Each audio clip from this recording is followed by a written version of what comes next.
2 വർഷത്തെ അതികഠിനമായ ഇസ്രയേൽ ആക്രമണത്തിന് ശേഷം ഗാസയിൽ ഇക്കഴിഞ്ഞ ഒക്ടോബർ 10 മുതൽ ഹമാസും ഇസ്രയേലും തമ്മിൽ വെടിനിർത്തൽ കരാറിലേക്ക് ഒപ്പുവെച്ചതിനെ തുടർന്ന് ഗാസയിൽ സമാധാനം പുലർന്നിരുന്നു എന്നുള്ളതാണ്. എന്നാൽ ഈ ഒരു സമാധാനം വെടിനിർത്തൽ കരാറിലേക്ക് ഹമാസും ഇസ്രയേലും എത്തുമ്പോൾ തന്നെ നമ്മെപ്പോലെയുള്ള ഒരുപാട് ആളുകൾ ഇസ്രയേൽ ഈ സീസ്ഫയറിനെ വയലേറ്റ് ചെയ്യുമെന്നും തീർച്ചയായും അവർ അവരുടെ ബന്ദികളെ തിരിച്ചു കിട്ടിക്കഴിഞ്ഞാൽ യുദ്ധം പുനരാരംഭിക്കുമെന്നും പറഞ്ഞിരുന്നു.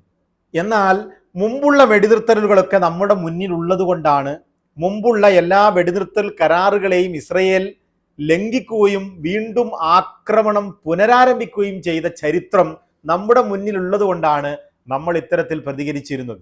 എന്നാൽ മുമ്പ് അമേരിക്കയും ഖത്തറുമൊക്കെ ഇടയാളന്മാരായിട്ടുള്ള വെടിനിർത്തൽ കരാറുകൾ നിലവിൽ വന്നതുപോലെയല്ലെന്നും ഈ വെടിനിർത്തൽ കരാറിന് ഗാസയിൽ ഞാൻ സമാധാനം കൊണ്ടുവരുന്നു എന്ന് പറഞ്ഞുകൊണ്ട് സാക്ഷാൽ അമേരിക്കൻ പ്രസിഡന്റ് ഡൊണാൾഡ് ട്രംപ് ഈജിപ്തിലേക്ക് ഭൂചാതനാവുകയും അങ്ങനെ ഈജിപ്തിലെത്തിക്കൊണ്ട് വളരെ ലോക നേതാക്കളെയൊക്കെ വിളിച്ചിരുത്തി പത്രമാധ്യമങ്ങളെയൊക്കെ കൊണ്ടുവന്ന് വളരെ വലിയ ഒരു സൈനിങ് സെറിമണിയൊക്കെ നടത്തിക്കൊണ്ട് മാധ്യമങ്ങൾക്ക് മുന്നിൽ നിന്ന് ഈ കരാറിൽ ഒപ്പുവെച്ചിട്ടുണ്ടായ ഒരു കരാറായതുകൊണ്ട് തന്നെ മുമ്പുള്ള വെടിനിർത്തൽ കരാറിനെ അപേക്ഷിച്ചുകൊണ്ട് ഈ പ്രാവശ്യമുള്ള വെടിനിർത്തൽ കരാറിനെ ബെഞ്ചമിൻ നെതന്യാഹുവും ഇസ്രയേലും അല്പമെങ്കിലും ആദരിക്കുമായിരിക്കും, ബഹുമാനിക്കുമായിരിക്കും, അതിൻ്റെ നിയമങ്ങൾ പാലിക്കുവാൻ ശ്രദ്ധിക്കുമായിരിക്കുമെന്ന് എന്നെപ്പോലെയുള്ളവർ ആ മനസ്സിൻ്റെ അടിത്തട്ടിൽ നിന്ന് കരുതിയിരുന്നു എന്നുള്ളതാണ്.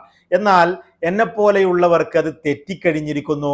ഇസ്രയേൽ അതിൻ്റെ തനി സ്വഭാവം എടുത്തു കഴിഞ്ഞിരിക്കുന്നു എന്നുള്ള വാർത്തയാണ് ഇന്നലെ രാത്രി മുഴുവനും അന്തർദേശീയ മാധ്യമങ്ങൾ റിപ്പോർട്ട് ചെയ്തിട്ടുള്ളത് എന്നുള്ളതാണ്. നമ്മെ സംബന്ധിച്ചിടത്തോളം ഇത് വലിയ അത്ഭുതമൊന്നുമല്ല. കാരണം ഇസ്രയേലിൻ്റെ ബന്ദികളെ ഇസ്രയേലിന് തിരിച്ചു കിട്ടിക്കഴിഞ്ഞാൽ തീർച്ചയായും അവർ സീസ്ഫയർ വയലേഷൻ നടത്തുകയും ഹമാസിന്റെ പേരിൽ എന്തെങ്കിലുമൊക്കെ കള്ള ആരോപണങ്ങൾ മുമ്പ് ഉന്നയിച്ചതുപോലെ ഉന്നയിക്കുകയും എന്നിട്ട് അവർ ആക്രമണം പുനരാരംഭിക്കുകയും ചെയ്യും എന്നുള്ളത് നാം അന്നേ പറഞ്ഞിട്ടുള്ളതാണ്.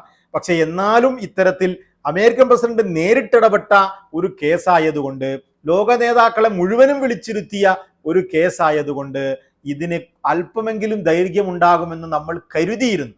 പക്ഷേ ഇന്നലെ ഇസ്രയേൽ ഗാസയിൽ ഉടനീളം 20ഓളം അതിശക്തമായ വ്യോമാക്രമണങ്ങൾ നടത്തി എന്നുള്ളതാണ്. അവർ പറയുന്നത് ഹമാസ് റഫയിൽ ഞങ്ങളുടെ ഒരു ട്രൂപ്സിന് നേരെ, പട്ടാളങ്ങൾക്ക് നേരെ, IDFന് നേരെ ആക്രമണം അയച്ചുവിട്ടെന്നും എന്നിട്ട് ഞങ്ങളുടെ 2 പട്ടാളക്കാർ മരിച്ചുപോയെന്നും ഹമാസിനെതിരെ ആരോപിച്ചുകൊണ്ടാണ് ഇത്തരത്തിൽ ഗാസയിൽ ഉടനീളം വ്യോമാക്രമണം അയച്ചുവിട്ടിട്ടുള്ളത് എന്നുള്ളതാണ്.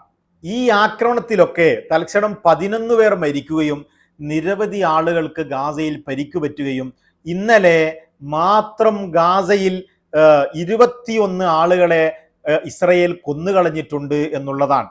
ഈ വെടിനിർത്തൽ കരാർ നിലവിൽ വന്നതു മുതൽ ഇസ്രയേൽ 47 വയലേഷനുകൾ നടത്തി എന്ന് പറയുമ്പോൾ, അതായത് ഒക്ടോബർ 10 ഇസ്രയേലും ഹമാസും തമ്മിൽ വെടിനിർത്തൽ കരാറിൽ ഒപ്പിട്ട് ഗാസയിൽ സമാധാനം വന്നതിന് ശേഷം ഇസ്രയേലി പട്ടാളങ്ങൾ ഗാസയുടെ പകുതിയിലേക്ക് നീങ്ങിക്കഴിഞ്ഞതിന് ശേഷം 47 വെടിനിർത്തൽ കരാർ ലംഘനങ്ങൾ ഇസ്രയേൽ നടത്തി എന്ന് പറയുമ്പോൾ ഈ കരാറിനെ അവരെ ഏതെങ്കിലും രീതിയിൽ ബഹുമാനിക്കുന്നുണ്ട് എന്ന് നമുക്ക് തോന്നുന്നില്ല.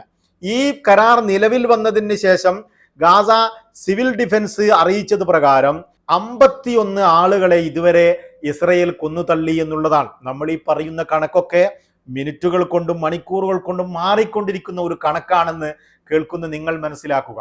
ഇപ്പോൾ 51 ആണെങ്കിൽ അത് 52ഉം 53ഉം 60ഉം ആകാൻ ഇസ്രയേലിന് നിമിഷങ്ങൾ മാത്രം മതി.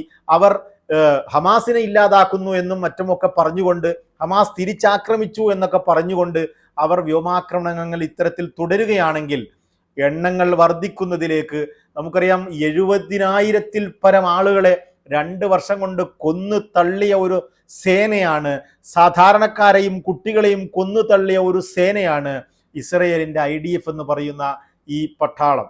എന്നാൽ ഇതിനിടക്കൊക്കെ ഈ കാര്യങ്ങളൊക്കെ വിലയിരുത്തുവാൻ ബെഞ്ചമിൻ നെതന്യാഹുവും അമേരിക്കൻ ടീമും ചർച്ച നടത്തിയെന്നും അതിനുശേഷം സീസ്ഫയർ പൂർണ്ണമായും ലംഘിക്കുവാനും അത് നിർത്തലാക്കുവാനും തങ്ങൾ ആഗ്രഹിക്കുന്നില്ല എന്ന് തന്നെയാണ് ബെഞ്ചമിൻ നെതന്യാഹുവിൻ്റെ ഭാഗത്ത് നിന്ന് ഉണ്ടായിട്ടുള്ള ഒരു പ്രതികരണം എന്ന് പറയുന്നത്.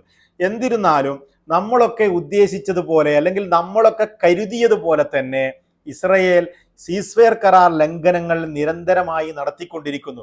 ഇന്നലെ ഈ ആക്രമണം നടത്തുമ്പോൾ ഗാസയിലെ യുദ്ധസമയത്ത് ജീവനും കൊണ്ടോടി സ്കൂളുകളിൽ അഭയം തേടിയ സാധാരണക്കാർക്കു മേലിലും ഇസ്രയേൽ വ്യോമാക്രമണം നടത്തി എന്നുള്ളതാണ്. നിരവധി ആളുകൾ, 11ഓളം ആളുകൾ അവിടുന്ന് തന്നെ മരിച്ചുപോയി എന്ന് അന്തർദേശീയ മാധ്യമങ്ങൾ റിപ്പോർട്ട് ചെയ്യുന്നു. അതുപോലെ കഴിഞ്ഞ ദിവസം ഈ വാഹനത്തിൽ തൻ്റെ വീട് തേടി വെടിനിർത്തൽ കരാറിൻ്റെ ആനുകൂല്യത്തിൽ തങ്ങളുടെ വീട് തേടി വാഹനത്തിൽ ബസ്സിൽ യാത്ര ചെയ്തിരുന്ന ഒരു പറ്റം ആളുകൾക്ക് നേരെ ഇസ്രയേൽ ഷെല്ലാക്രമണം നടത്തുകയും നിരവധി ആളുകളെ കഴിഞ്ഞ ദിവസം കൊന്നുകളയുകയും ചെയ്തിട്ടുണ്ട്. ഇവർ പറയുന്നത്, ഇവർ കള്ള ആരോപണങ്ങൾ, സാധാരണക്കാരായ ആളുകൾ ഞങ്ങളെക്കൊള്ള അടുക്കുകയായിരുന്നെന്നും ഞങ്ങൾ വരച്ച യെല്ലോ ലൈൻ ഇതൊരു ബോർഡർ ലൈൻ ആയിരുന്നുവെന്നും ആ ബോർഡർ ലൈനും കടന്ന് ഈ വാഹനം പോയത് കൊണ്ടാണ് ഞങ്ങൾ ആക്രമണം അഴിച്ചുവിട്ടത് എന്നൊക്കെയാണ് IDF പറയുന്നത്. എന്നാൽ സാധാരണക്കാർ പറയുന്നു, ഞങ്ങളുടെ നാട്ടിൽ ഇവർ ഉദ്ദേശിച്ച യെല്ലോ ലൈൻ ഏതാണെന്നും ഇവിടെ ഏതാണ് ഇവർ ഉദ്ദേശിച്ച ബോർഡർ എന്നും ഞങ്ങൾക്ക് മനസ്സിലാവുന്നില്ല എന്നുള്ള കാര്യമാണ്. ഏതെങ്കിലും കള്ളവാദങ്ങളും മറ്റുമൊക്കെ ഉന്നയിച്ചുകൊണ്ട് ഗാസയിലെ സാധാരണക്കാരായ സ്ത്രീകളെയും കുട്ടികളെയും മറ്റുള്ളവരെയും ഒക്കെ കൊന്നുതള്ളാൻ അവസരങ്ങൾ കാണുകയാണ് ഇസ്രയേൽ ഇപ്പോഴും. ഈ ആക്രമണങ്ങളൊക്കെ അയച്ചുവിടുമ്പോൾ അന്തർദേശീയ മാധ്യമങ്ങൾ റിപ്പോർട്ട് ചെയ്യുന്നത് ഈ ആക്രമണം നടത്തിയതിന് ശേഷം അമേരിക്കയെ അറിയിച്ചിട്ടുണ്ടെന്നും എന്നാൽ നടത്തുന്നതിന് മുമ്പ് അമേരിക്കയോട് സമ്മതം ചോദിച്ചിട്ടില്ല എന്നുള്ള കാര്യവുമാണ്. നമുക്കറിയാം, ഈ ജൂത ലോബി എന്ന് പറയുന്നത് അമേരിക്കയെ പിടിച്ചു മുറുക്കിയിരിക്കുന്ന ഒരു സന്ദർഭത്തിലൂടെയാണ് വർത്തമാനം പോയിക്കൊണ്ടിരിക്കുന്നത്.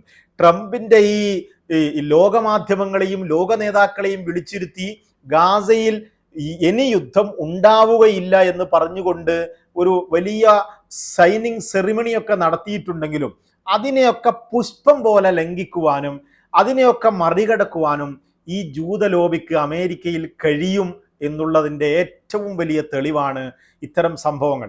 അല്ലെങ്കിൽ ബെഞ്ചമിൻ നെതന്യാഹുവിനോട് ഇനി യുദ്ധം പാടില്ലെന്നും ഗാസയിൽ യുദ്ധം അവസാനിച്ചെന്നും ഗാസയിൽ ഇനി യുദ്ധങ്ങൾ ഉണ്ടാവുകയില്ല, ഇതോടുകൂടി യുദ്ധം കഴിഞ്ഞു എന്നൊക്കെ പത്രമാധ്യമങ്ങളോട് വളരെ ശക്തമായി പറയുകയും ചെയ്ത ട്രംപിൻ്റെ വാക്കിനെ ഒരു പുല്ലിന് വില കൊടുക്കാതെ ഇത്തരത്തിലുള്ള ആക്രമണങ്ങൾ ബെഞ്ചമിൻ നെതന്യാഹുവും IDFും അയച്ചുവിടില്ലായിരുന്നു എന്ന് നമുക്ക് മനസ്സിലാക്കാവുന്ന കാര്യമാണ്. ഏതായാലും ഇത്തരത്തിലുള്ള വയലേഷനുകൾ ആരോപിച്ചുകൊണ്ട് ഹമാസിന്റെ പേരിൽ ഉള്ളതും ഇല്ലാത്തതുമായ കളവുകൾ പറഞ്ഞുകൊണ്ട് ആക്രമണം നടത്തുകയും അതുപോലെ ഗാസയിലേക്ക് കടക്കുന്ന സഹായങ്ങളെ ഇസ്രയേൽ ബ്ലോക്ക് ചെയ്യുകയും ചെയ്തു എന്നുള്ളതാണ് ഈ അൽ ജസീറ ഇന്നലെ റിപ്പോർട്ട് ചെയ്തിട്ടുള്ളത്. അത്തരത്തിൽ ഗാസയിലെ സ്ഥിതി അശാന്തിയായി തന്നെ തുടർന്നു കൊണ്ടിരിക്കുകയാണെന്നും ഈ യുദ്ധം വെടിനിർത്തലിന് ഞങ്ങൾക്ക് യാതൊരു താല്പര്യവുമില്ലെന്ന് ഉള്ള മെസ്സേജാണ് ഇസ്രയേൽ ഹമാസിന് വീണ്ടും വീണ്ടും കൊടുത്തുകൊണ്ടിരിക്കുന്നത്. ഇനിയും ഗാസയിലെ ഈ ശാന്തത അല്ലെങ്കിൽ വെടിനിർത്തൽ കരാർ ഏതുവരെ നീണ്ടുപോകുമെന്നുള്ള കാര്യത്തിൽ വലിയ സംശയത്തിൽ തന്നെയാണ് അന്താരാഷ്ട്ര സമൂഹം ഉള്ളത് എന്ന കാര്യത്തിലും സംശയമില്ല. ഇതിനൊക്കെ ഇടയ്ക്ക് രണ്ടാമത്തെ കരാറിനെ പറ്റി ചർച്ച ചെയ്യുവാൻ ഹമാസിന്റെ നേതാക്കൾ കൈറോയിലേക്ക് എത്തിയിട്ടുണ്ടെന്നും അന്തർദേശീയ മാധ്യമങ്ങൾ റിപ്പോർട്ട് ചെയ്യുന്നു. ഇസ്രയേലിലെ ചില ബന്ദികൾ, മരണപ്പെട്ടു പോയ ബന്ദികളുടെ മൃതദേഹം, ഇതുപോലെ കാര്യങ്ങളൊക്കെ ശാന്തവും സമാധാനവുമാണെങ്കിൽ ചിലരുടെ മൃതദേഹം ഇന്ന് ഇസ്രയേലിന് കൈമാറുമെന്നും ഹമാസ് അറിയിച്ചിട്ടുണ്ട്. അതുപോലെ തന്നെ ഇസ്രയേലിൽ നിന്ന് ഫലസ്തീനികളായ ആളുകളെ തട്ടിക്കൊണ്ടുപോയി കൊന്നുകളഞ്ഞ, അതുപോലെ തന്നെ അവിടുത്തെ ജയിലുകളിൽ വെച്ച് അവർ കൊന്നുകളഞ്ഞ അല്ലെങ്കിൽ മരിച്ചുപോയ ആളുകളുടെ മൃതദേഹം 150ഓളം പേരുടെ മൃതദേഹങ്ങൾ ഗാസയിലേക്ക് ഇസ്രയേൽ തിരിച്ചു കൊടുത്തിട്ടുണ്ട്. അതിൽ 25 ആളുകളുടെ മൃതദേഹം ഗാസയിലെ അവരുടെയുള്ള ആളുകൾ തിരിച്ചറിഞ്ഞെന്നും എന്നാൽ ഈ മൃതദേഹത്തിലെ കാലുകളും കൈകളുമൊക്കെ അറ്റുപോയ നിലയിലും മറ്റുമൊക്കെ ഉള്ള പല മൃതദേഹങ്ങൾ കാണുമ്പോൾ ഇസ്രയേലിൻ്റെ കൊടും ക്രൂരതയും പീഡനവും മനസ്സിലാവുന്നു എന്നും ഗാസയിലെ ഹെൽത്ത് മിനിസ്ട്രി ഔദ്യോഗികമായി തന്നെ പറയുകയാണ്.